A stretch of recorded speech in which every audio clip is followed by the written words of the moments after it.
వాళ్ళ బండారం బయటపడ్డది, రైతు చట్టాల విషయంలో వాళ్ళ బండారం బయటపడ్డది. రాష్ట్రం ఏర్పడ్డాక మొదటి నెలలోనే నేను ఇచ్చిన మొట్టమొదటి దరఖాస్తు ఇవ్వమని చెప్పినాం. ఇది ఇంకింత సిగ్గు తీసుకోవడం వాళ్ళు మాట్లాడితే, మరింత పరుగు తీసుకొని బట్టలిప్పుకోవడం తప్ప ఏముండదు. ఎందుకంటే నేను ఒక మాట చెప్తాను, ఏం అడ్డమవుతుందా నీకు ట్రిబ్యునల్కి రెఫర్ చేయడానికి? నువ్వు ఆల్చం, నేను ఆల్చం, నీ బొంద నా బొంద కదా అంటే ఎందుకు నాకు అర్థంగా సొల్లుపురాను? What is that it is preventing the government of India for referring the matter to the tribunal? उनके सुविधा के लिए मैं हिंदी में पूछ रहा हूं, अगर इसमें कोई नेशनल चैनल हो तो। क्या रुकावट है केंद्र सरकार के सामने? हमारे को कृष्णा गोदावरी के शेर में ट्रिब्यूनल को रेफर करने में क्या रुकावट है? क्या काम है? ये केंद्र सरकार का नीति है इस प्रकार का डिले करना? और पिल्टा ऊपर से इनके ऊपर इल्जाम लगाओ, उनके ऊपर इल्जाम लगाओ। कब तक लगाओगे इल्जाम? कहां तक लगाओगे? ये क्या अच्छी बात है? అంటే ఇప్పుడు మీరు ఒక మాట చెప్పారా బ్రదర్, కేంద్ర ప్రభుత్వం రెఫర్ చేస్తా అంటే కేసీఆర్ వద్దనడా? ఇదేం దిక్కుమాలిన ప్రచారమే? నేను అనేది ఇదేం దిక్కుమాలిన ప్రచారం నాకు అర్థం కాదు. కేంద్ర ప్రభుత్వం మీరు రిఫర్ చేస్తామంటే వద్దన్న కుక్కలు కొడుకేవాడు ఎవడన్నా వద్దంటాడా ఈ దేశంలో? ఇది అంటే నేను అనేది ఎదుటి వాళ్ళ క్యారెక్టర్ను మలైన్ చేసే విధంగా, ఎదుటి వాళ్ళని తక్కువ చేసే విధంగా ఎన్ని రోజులు చేసి బ్రతమాడుకుంటే ఈ ప్రచారం అయిపోయింది. ఇప్పుడు మీ బండారం బయటపడ్డది. ఎన్ని మాట్లాడిందండి రైతు ఉద్యమం మీద?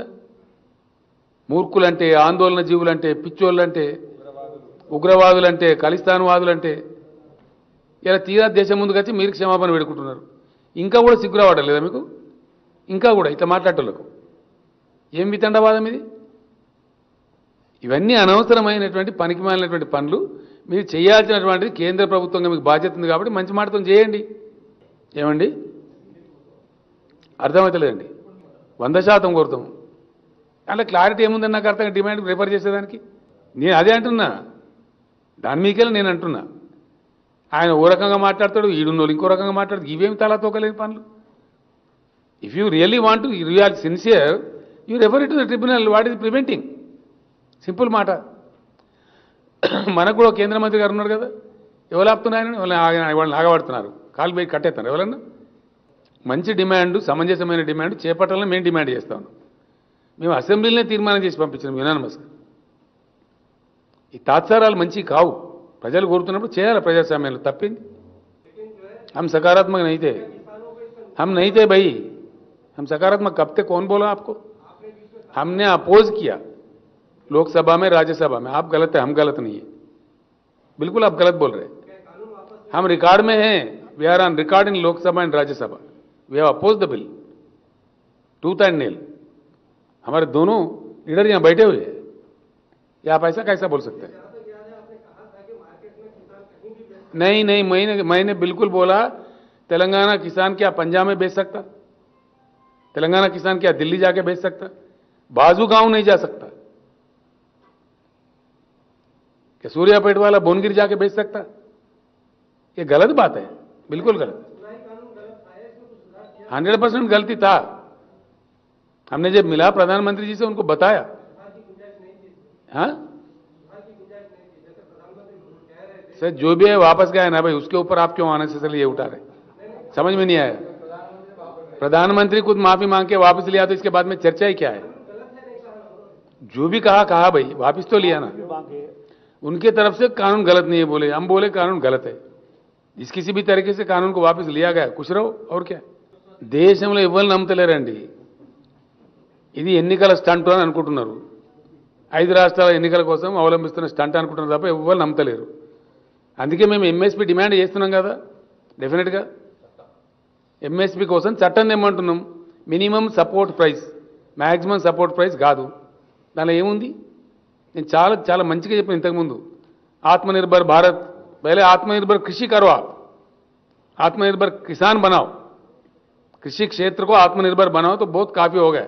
देश खाने पीने के लिए किसी को लाचार बेचार नहीं रहेगा. ఎట్లాగూ క్యాస్ట్లు ఉన్నాయి, క్యాస్టిజం ఉన్నది మన దేశంలో, అందులో అనుమానమే లేదు. దానిలో సిగ్గుపడడం ఎందుకు? మనమే ప్రభుత్వాలే క్యాస్ట్ సర్టిఫికెట్లే ఇస్తా ఉన్నాం. దానిలో దాచిపెట్టడం ఎందుకు నాకు అర్థం కాదు. దాని ఉన్నది ఏంటి, దాని ఉన్న బ్రహ్మ పదార్థం ఏంటి, ఎందుకు దాయాల? దాని ద్వారా సాధించేది ఏంటి? దేశం లేనటువంటిది ఒకటి పెట్టడం అనేది కరెక్ట్ కాదు. ఇది పెద్ద వివాదానికి దారితీస్తుంది. బీసీలు డిమాండ్ చేస్తూ ఉన్నారు. ఖచ్చితంగా రాబోయే జనగణనలో కులగణన చేపట్టాలని కూడా మేము సీరియస్గా డిమాండ్ చేస్తూ ఉన్నాం. ఆ విధంగా చేయాలని చెప్పి కోరుతా ఉన్నాం. మరొకసారి మేము కేంద్ర ప్రభుత్వాన్ని తెలంగాణ రైతుల పక్షాన్ని నేను కోరుతా ఉన్నా. అనురాధ కార్తీ ఆల్రెడీ నిర్ణయం వచ్చేసింది. ఇంకా తాత్సారం చేయొద్దండి. మీరు ఎంత తీసుకుంటారో ఏం తీసుకుంటారో యాన్యువల్ టార్గెట్ ఒక సంవత్సరానికి తెలంగాణ నుంచి కొనే వరి ధాన్యం ఎంత తీసుకుంటారు అనేది తేలిస్తే దాన్ని బట్టి మేము ఇక్కడ రైతులకు చెప్పి పంటలు వేయించుకుంటాం, రైతాంగాన్ని కాపాడుకుంటాం. కాబట్టి దయచేసి ఈ విషయంలో తాత్సారం వద్దు.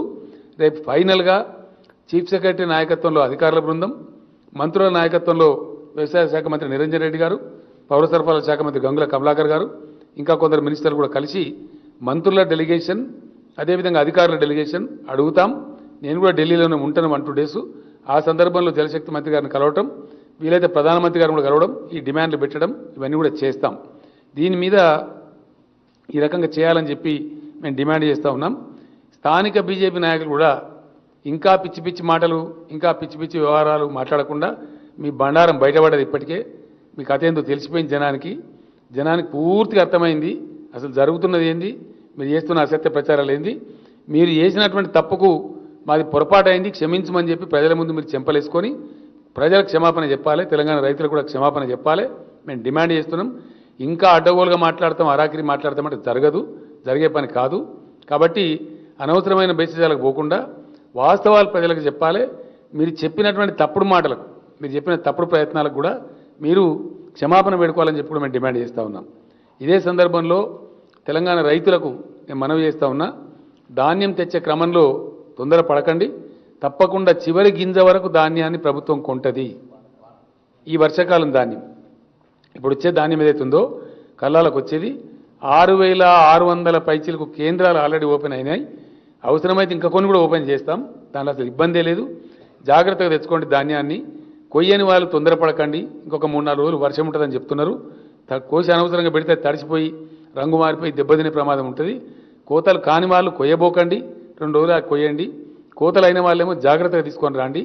ఆ విధంగా ఇబ్బంది పడే అవసరం లేదు. కొద్దిమంది రాజకీయ బేహారులు, వాళ్ళకి ఎక్కడేం పని లేదు, తల లేదు, తోక లేదు, బాధ్యత లేని వాళ్ళు వచ్చి అడగోలుగా పిచ్చి పిచ్చిగా మాట్లాడుతూ ఉన్నారు. వాళ్ళని అక్కడ రైతులను నిలదీస్తూ ఉన్నారు. కాబట్టి మీరు ఈ చిల్లరగాలు చేసేటువంటి వాటికి గురి కాకుండా నిదానంగా జాగ్రత్తగా మీ ధాన్యాన్ని తెచ్చుకోండి.